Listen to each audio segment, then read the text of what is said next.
Biasanya kan kerajaan besar itu lahir dari perang dan penaklukan. Tapi gimana kalau sebuah kesultanan justru lahir dari mimpi terlarang, dari ramalan ilahi dan perjalanan yang penuh keajaiban? Nah, ini dia nih kisah luar biasa di balik berdirinya Kesultanan Cirebon, sebuah epik dari jantung sejarah Jawa. Oke, jadi cerita kita ini mulai dari kerajaan Pakuan Pajajaran.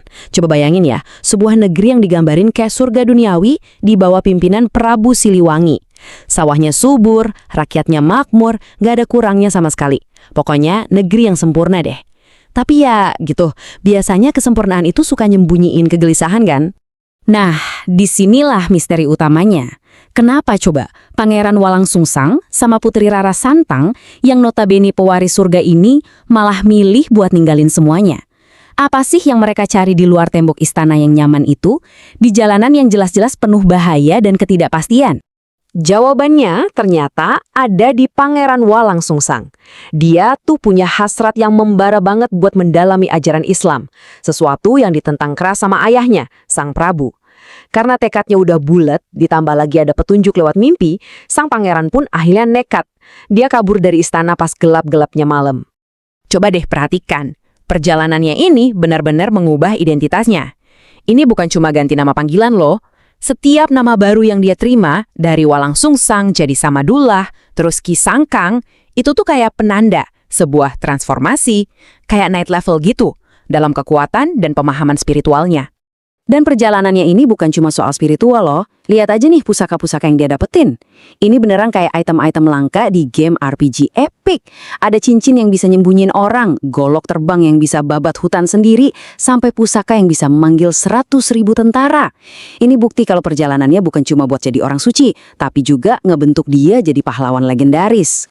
Nah, sementara itu, sang pangeran ternyata nggak sendirian dalam pencariannya ini.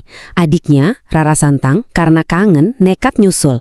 Tapi, perjalanannya ini malah ngebawa dia ke takdir yang beda banget.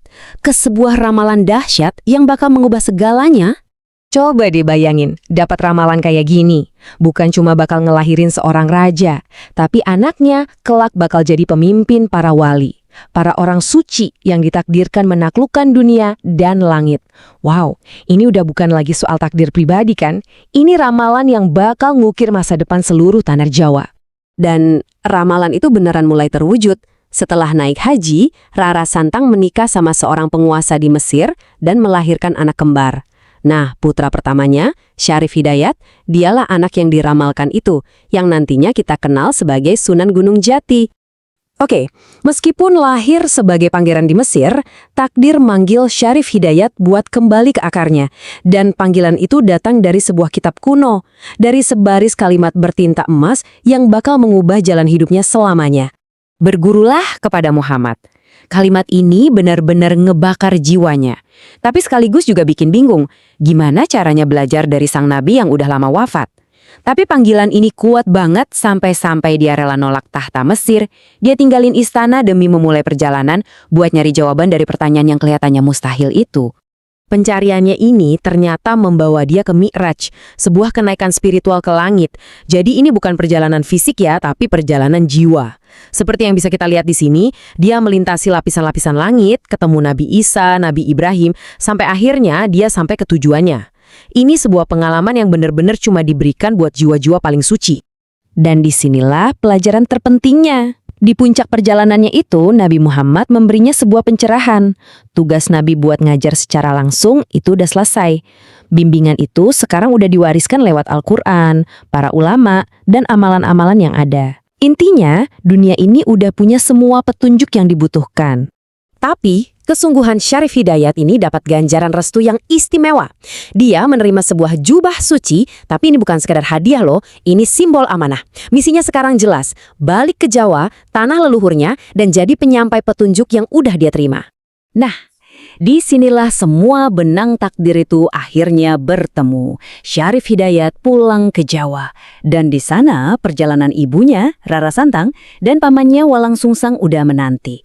3 perjalanan spiritual yang tadinya beda-beda, sekarang bakal menyatu buat melahirkan sebuah era baru.